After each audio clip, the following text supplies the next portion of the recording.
To lock apps with passwords on Samsung Galaxy S26 series, first of all, you will need to open settings on your device.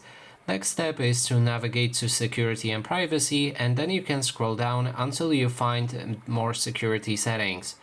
Look for secure folder, and then if you enter it, you will need to perform setup. If you don't know how to make that setup, I've made dedicated video on how to set up secure folder. You can watch it, and then when it's done, you'll be able to use your secure folder.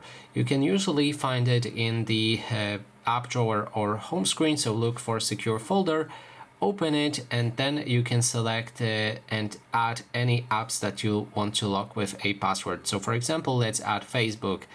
That way we'll have a second instance of Facebook, since Facebook also exists right here, but this Facebook is different than the Facebook that will open from secure folder, and this one right here is protected with password. In this case, if we close and lock our secure folder, we need to open it and enter a password to enter. After that, you can open Facebook and it's protected with the password as you just saw. And that is basically everything. Thanks so much for watching.